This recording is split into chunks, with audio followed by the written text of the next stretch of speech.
todas. Bom dia a todos. Aqui, nesse momento, reencontrando várias pessoas que, inclusive o Rogério. Meu nome é Mito de Almeida, eu sou professor da Univasf e eu, mais ou menos, uns 15 anos atrás, eu estive aqui nesse auditório, nesse mesmo espaço, e eu tenho 16 anos de Univasf, mas um momento assim, decisivo da minha carreira, da minha pesquisa, assim, da minha construção, do meu processo de formação como pesquisador, ele passa decisivamente por essa instituição. Né? O Rogério me descobriu que eu trabalhava com história da agronomia, e aí ele faz um convite para que eu faça uma primeira exposição aqui, e depois eu vim aqui tantas e tantas vezes que a interrupção efetivamente vai se dar com a pandemia. Até antes da pandemia, eu aqui acreditação, eu antes da pandemia, fui ali também, eu antes da pandemia, ano sim, ano também, eu vinha para cá, participava desse momento das comemorações, mas eu pensei justamente para hoje, num primeiro momento, eu pensei, eu vou aqui fazer os slides, depois eu estava nos 50 slides, sabe, Rogério, sabe? E aí eu falei, não, gente, é sábado, 11 horas, daqui a pouco é hora do almoço, daqui a pouco é o momento da comemoração, da celebração, eu vou ficar passando slide nada, rapaz, eu vou ter uma conversa e um compartilhamento aqui com vocês, que na verdade, é um compartilhamento e é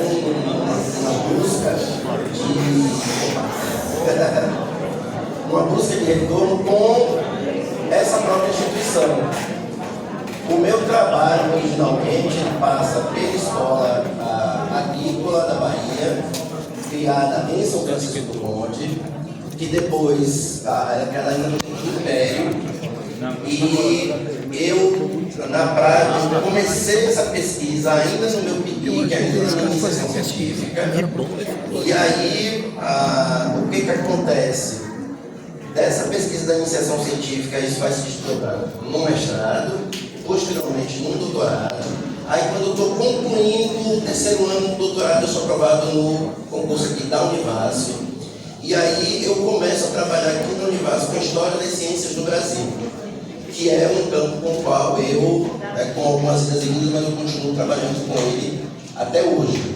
Eu ministro uma disciplina que se chama História da Educação e das Ciências do Brasil, e essa disciplina ela passa por compreender a criação do curso, que atualmente inclui as almas, que começa lá em São Francisco do Conde, e passa também aqui pela FAMESP.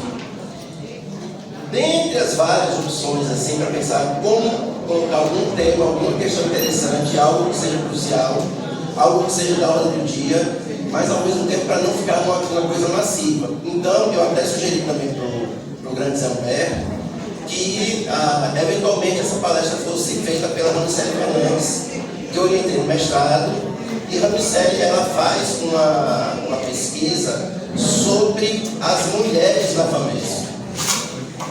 Então, eu tive a oportunidade de entrevistar Zé Humberto, Rui, Tassiano, tantos outros e outras, mas o curso daqui de Juazeiro, ele tem uma singularidade, por óbvio, muito séria, muito distinta com relação ao curso de Cruz das Almas. Desde a primeira turma de agronomia desta instituição, nós temos a presença masculina. Bom dia, gente. Eu queria pedir você. De uma parte, para mim tá bem tranquilo, porque na Univasf, até dando seguimento à minha autoapresentação, eu trabalho justamente com o público externo, com encontros, com eventos, então as conversas elas são naturais, elas vão acontecer. Eu agradeço muito, Diana. Agradeço porque ao mesmo tempo é importante que a gente pense e a gente possa refletir sobre as origens dessa instituição.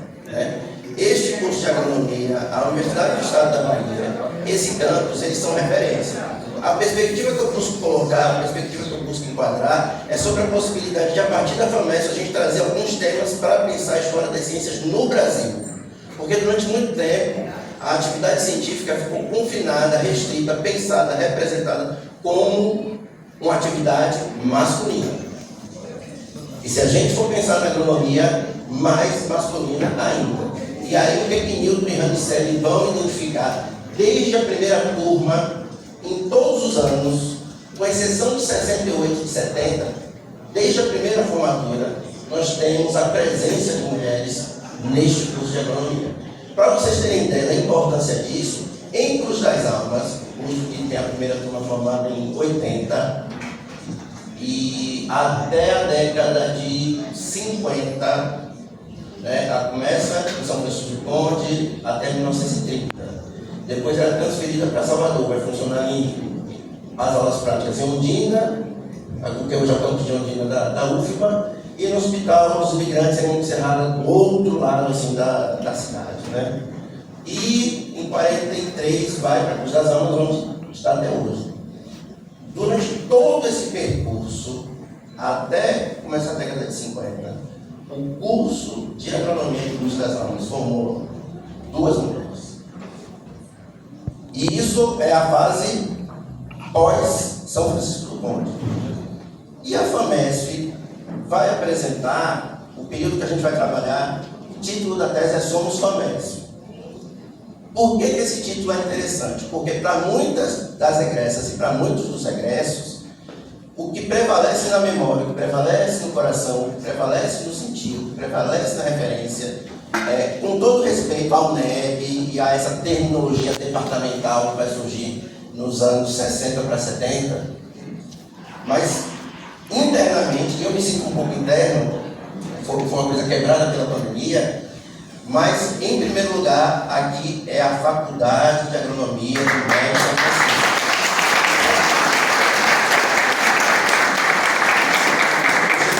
Eu cheguei depois, uma aventura para chegar. Eu estava em Brasília, participando de uma solenidade da Nudifes, né, junto ao Ministério da Educação. Né. Eu fui nomeado faz cerca de um mês, né, pró-reitor, ou para ser mais exato, né, superintendente de políticas afirmativas, antirracismo e diversidade. E aí a gente tem um encontro da Associação Nacional de Dirigentes das Instituições Federais de Ensino Superior, em Brasília. Eu estou com a professora Lúcia Marisa, que também é desta casa, passou por esta casa, que atualmente é a nossa vice-reitora, e a gente participa da solenidade de entrega da Carteira Nacional Docente. Aí a gente vai para o aeroporto, e aí, talvez algumas tenham acompanhado, essa semana choveu muito em São Paulo, choveu de uma maneira bastante desproporcional ao hábito, e aí os voos, foram centenas de voos cancelados.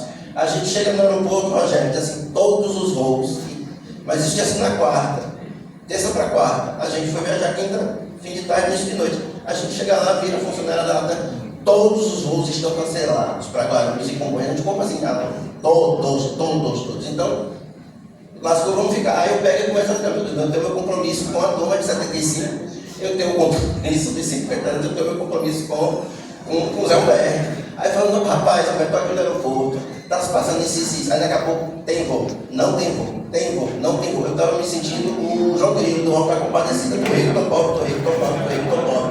No final da história, esse voo saía e a gente conseguiu, atrasou, né? Mas foi possível chegar e foi possível vir para cá para participar desse momento com vocês.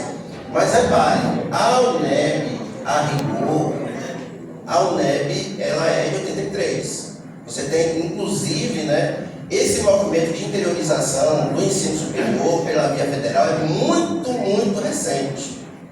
Muito recente. A gente, antes, para poder fazer uma universidade federal, a gente tinha que ir para as capitais. Com exceção de Minas Gerais, que tem muitos federais atualmente, sempre teve muitos federais, com exceção de Minas Gerais, você tem nos estados ou uma federal ou no máximo 2. No caso de Pernambuco, a Rural e a Universidade Federal de Pernambuco. No caso de Salvador, somente a UFBA. E assim sucessivamente. Então, quem precisava, quem tinha essa pretensão, quem conseguia ter um apoio de família, ou de amigos, ou de padrinho, mesmo nessa circunstância, ele ou ela precisava ir para Salvador, ir para Recife e assim por diante. Então a gente tem com a Univasf, né, você tem um investimento, uma decisão do Estado, na época do presidente Lula, de ter cursos superiores, graduação, pós-graduação, no interior do Brasil, adentro. Só que aí o que acontece? Eu digo que a Univasf é a caçulinha, porque a Univasf ela é a caçulinha. Né? Antes de Univasf, a gente tem FACAP, a gente tem IPE e a gente tem o NEB, mas antes de ser o NEB, FAMESP. E o título do trabalho de Ramsés Fernandes, que eu sugeri, caso eu não conseguisse chegar em tempo, era simplesmente Somos FAMESP. Memórias e histórias e trajetórias das mulheres na agronomia. É muito importante, inclusive, que a gente pense e reflita. Esse trabalho foi feito há 10 anos atrás. Agradeço, inclusive, pela oportunidade de visitar de novo, mas a gente compreender, e aqui enquanto integrante, enquanto representante de uma instituição de ensino superior, sempre foi, mas nessas últimas semanas, mais do que eventualmente qualquer outro tempo, nós, enquanto sociedade, nós temos que pensar, repensar e mudar muito seriamente na maneira como nós tratamos as mulheres dentro de nossa sociedade. Mas muito urgentemente mesmo. E aí, o interessante dessa pesquisa da Rami, que começa, nossa linha de pesquisa eventualmente começa lá em São Francisco do Conde, Salvador, Cruz das Almas e vem para aqui, este é o segundo curso, né? Mas o curso da FAMESP ele é mais antigo do que a própria UNEB. Geralmente, você tem primeiro a criação da universidade, depois você tem a criação dos cursos, mas não no caso aqui da FAMESP. Então, eventualmente, né, eu tinha combinado esse horário de 11 horas, foi o horário que me foi possível chegar, mas eventualmente isso até já foi discutido aqui, essa questão da origem, né, anterior ao NEB, etc. Mas eu queria aproveitar aquele ônibus ali, o Bororó, que nem sempre foi Bororó, né?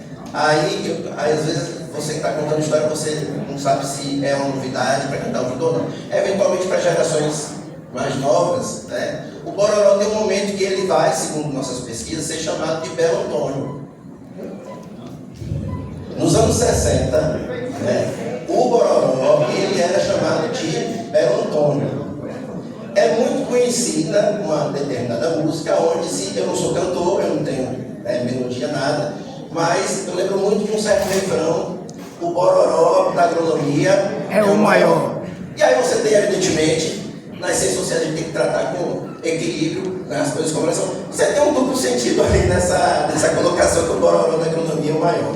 O Belo Antônio, a princípio você olha assim, não, Belo Antônio é uma coisa absolutamente casta e inocente, não necessariamente.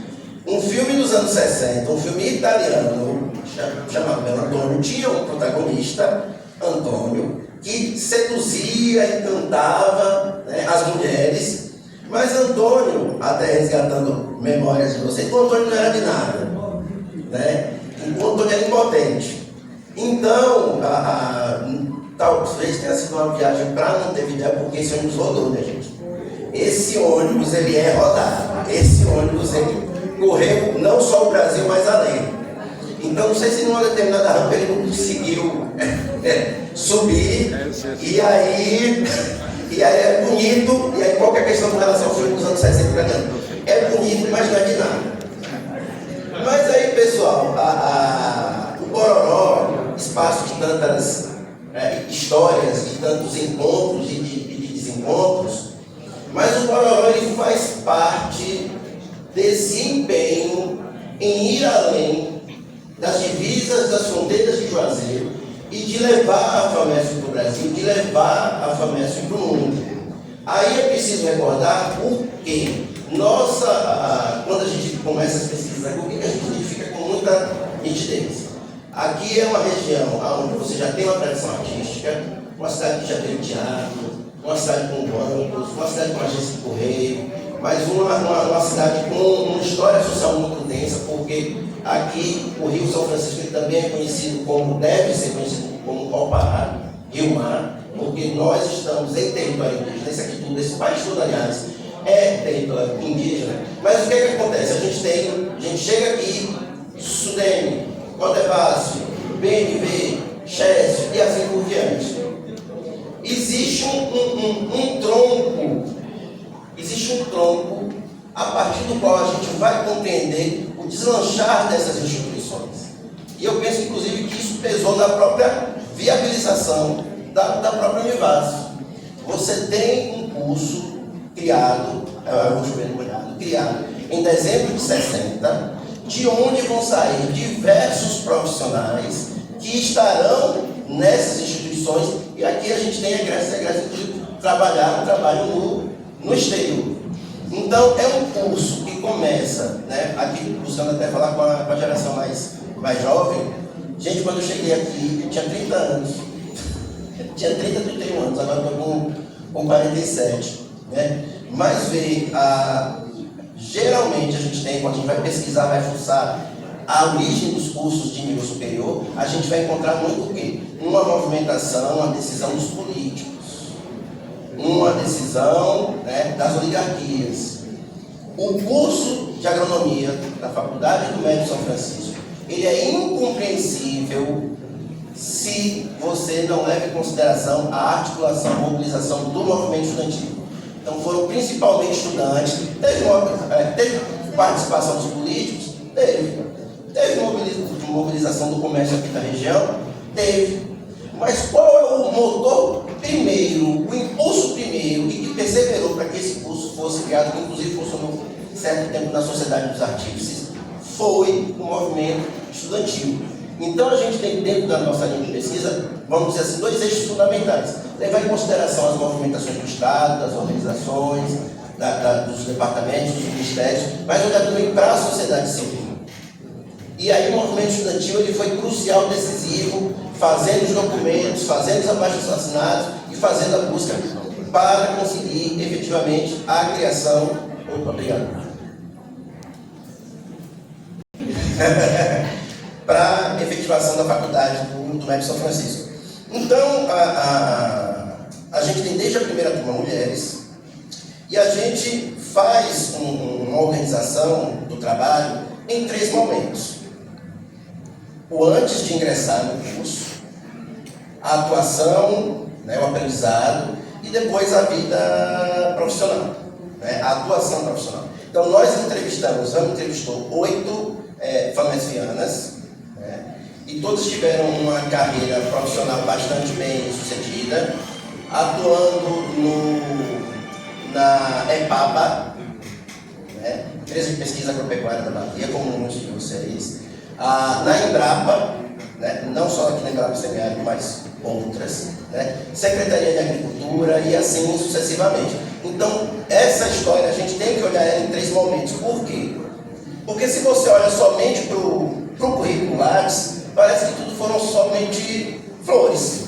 É pesquisadora da Embrapa, pesquisadora da EPABA, pesquisadora do quadro da EMATER, Secretaria de Agricultura e assim por diante. Mas vamos pensar também, e aí que entra a questão da história do Brasil. Gente, anos 60 nós estávamos numa ditadura. Na década de 60, de 1960, nós estávamos numa ditadura. Então, como que é, primeiro, conseguir criar um curso nesse contexto, e segundo, como é que é ser mulher dentro de um curso maciçamente masculino? Porque, veja, em Cruz das Almas não teve, praticamente, professora muito menos.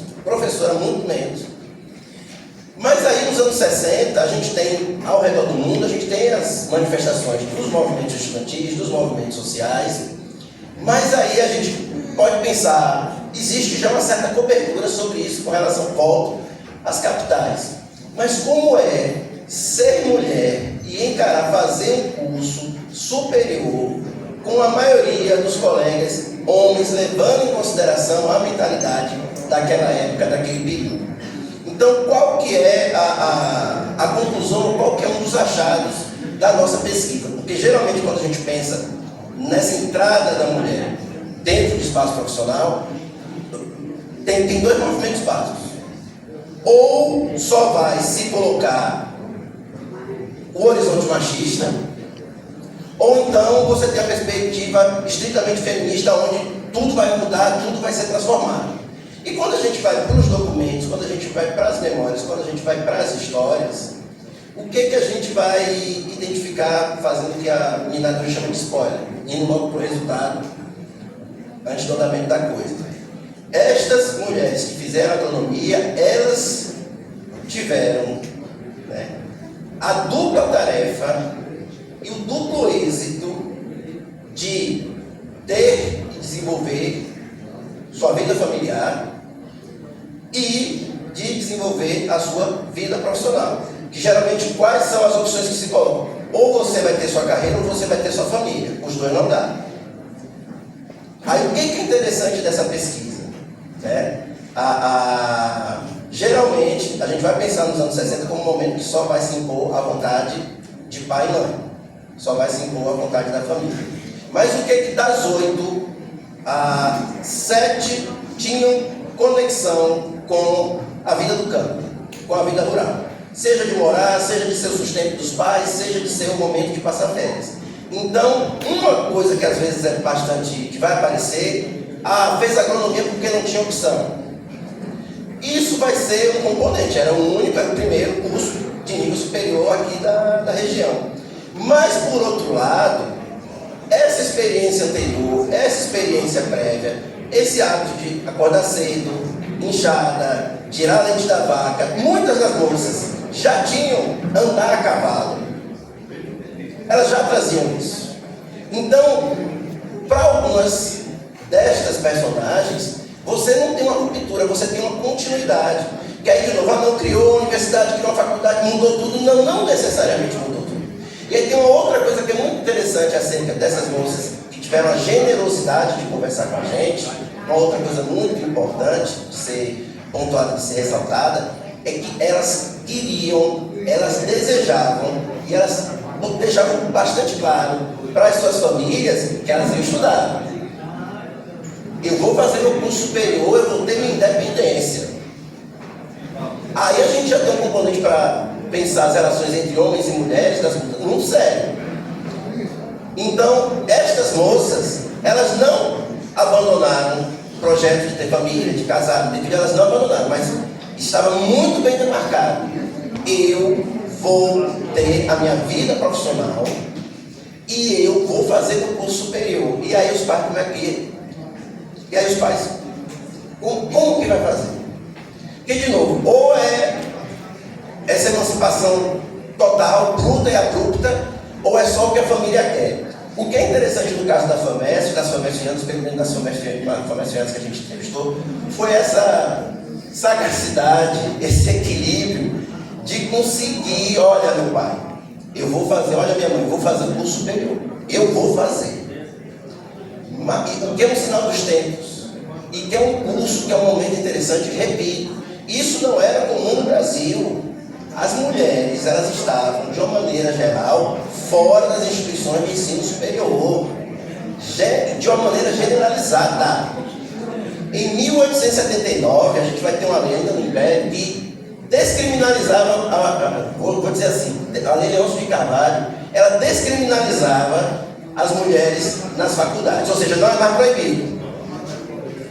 Mesmo assim, é só a partir das faculdades de filosofia, das faculdades de educação, dos anos 30 para 40, que a gente começa a ter esse movimento. Então, quando a FAMESP começa, desde a primeira turma, a ter mulheres, isso é um sinal dos tempos, mas isso é um pioneirismo que a gente pode pensar em termos também de Brasil. Então, quem for pensar, quem for pesquisar agronomia de uma maneira geral, tem que passar por aqui também, não é apenas por das almas, tem que passar por aqui também, mas do ponto de vista de pensar como que se deu essa conquista na prática. Porque hoje a gente tem mulheres em várias posições, em diversas posições, sendo reitoras, sendo chefe de departamento, coordenando colegiado e assim por diante. Mas qual é o caminho que foi percorrido aqui entre os anos 60 e o que a gente está vivendo hoje, que é uma história de 60, de 50 anos? Então, eventualmente, a gente, minha disciplina é uma disciplina que é oferecida não só para ciências sociais, mas para vários cursos. A gente vê uma presença feminina muito séria em cursos de veterinária, de engenharia agrícola, de zootecnia, não só da agronomia. Mas quem e como foram os primeiros passos dessas pioneiras. Então, o primeiro passo era negociar com a família. Minha mãe eu vou fazer, meu pai eu vou fazer. E aí, dentro desse jogo, dentro desse cabo, dentro dessa tensão, tá bom, minha filha, você vai fazer, mas você vai fazer aqui. Então, repare, eventualmente, eu quero fazer e vou fazer faculdade. Agora eu não quero você longe de casa. Uma outra coisa que também é colocada é que muitas dessas estudantes, elas queriam eventualmente, elas queriam ficar aqui.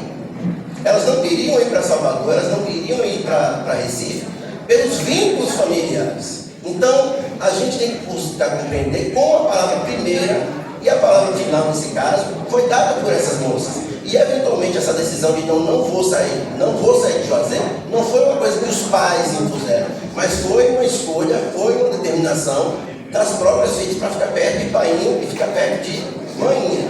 Mas o que eu quero e peço para a gente refletir? Às vezes a gente idealiza, historicamente, esse momento onde só se impõe a vontade de pai e mãe, ou esse momento onde a moça vai romper absolutamente com a família. E aí a gente tem, no caso da FAMESP, a elaboração de um equilíbrio, de uma composição, de uma negociação. A presença dentro desse curso foi uma presença negociada, que às vezes passava, inclusive, às vezes nem tanto pela família, às vezes por familiares, às vezes por vizinhos, às vezes por ex-professores. A gente tem aqui, né, a auxiliadora, né, a gente tem aqui o Colégio das Freiras. Então, uma das estudantes conta que o pai era absolutamente entusiasta, assim, um dos principais incentivadores para ela vir fazer agronomia, mas as freiras chegavam e diziam assim: mas você vai ficar sozinha no meio de tanto homem? Então, perceba, as mulheres que fizeram agronomia, elas não tinham que mudar a mentalidade só imediatamente de pai e mãe. Às vezes tinham que mudar a mentalidade de irmãos, de tios, de avós, de vizinhos, de ex-professores ou de ex-professoras como essas freiras. Então, vejam o que está sendo mobilizado aqui. Quando a FAMESP ela é criada, ela, na segunda metade do século XX, ela vai guardar uma diferença muito séria com relação à primeira metade, que é o desenvolvimento da vocação extensionista. Então, se a gente for parar para pensar, é um curso com perfil enciclopédico, que busca abranger todos os campos do conhecimento, né? Você já tem uma tradição de pesquisa, né? Mas o deslanchar da extensão, e quem for estudar a extensão rural na Bahia, no Nordeste, também tem que passar por aqui, mas esse curso ele já começa com essa vocação, já começa com esse perfil, já começa com esse estilo, ou que alguns de nós nas ciências sociais vamos chamar de hábitos. Qual é o corte específico desse curso? Então, se a gente vai observando esses pequenos detalhes, a gente vai observando as distinções entre o curso da FAMESP e o curso de Cruz das Almas. Mas aí repare uma outra coisa, é que eu estou caminhando para a conclusão. Você tem, repare que eu não estou dizendo que foi um mar de rosas, que não foi fácil. Você tem que vencer uma primeira resistência antes de ingressar. Então repare, nós, homens, a nossa preocupação é o quê? É passar. Nossa preocupação é única e exclusivamente de passar e de ingressar. Nossas colegas, elas têm, além de ter que estudar, alcançar uma determinada pontuação e etc., tem que pensar em todas essas resistências, observações, comentários que pesam. Porque para essa moça que gostava dessas feiras, que tinha estudado, que tinha esse vínculo, é uma conexão emocional e social, mas e essa busca pela aprovação, ela é muito séria. Então, menino, o que, é que você vai fazer no meio de tanto homem? Por quê? E aí eu estou caminhando realmente para a conclusão. Elas sempre estiveram presentes desde a primeira turma. E muitas vezes, dentro do nosso recorte, aí vocês podem me corrigir, que a pesquisa está sempre, né, pode ser atualizada, mas entre 64, 65 e 83, a FAMESP formou em torno de 700, mais de 700 egressos e egressas. Desses 700, mais de 90 mulheres, então mais de 10%. Então o que acontece? Em boa parte do tempo dessa jornada anterior ao NEB, você tem companheiras com quem eventualmente dividir e compartilhar o fardo, né?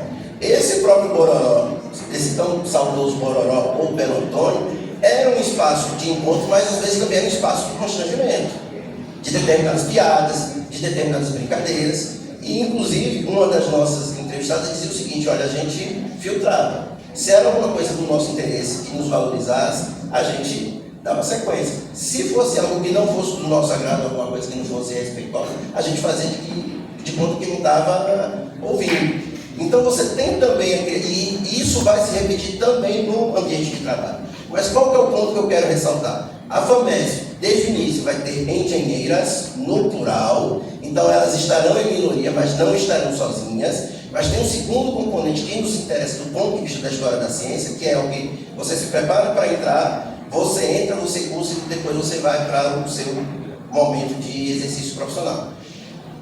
Todas elas, praticamente todas elas, aí no seu momento de trabalhar, de repente, na EPABA, ou na EMATER, ou na Secretaria da Agricultura, ou no Ministério da Agricultura, ou na Embrapa, ou no IPA, elas estavam sozinhas.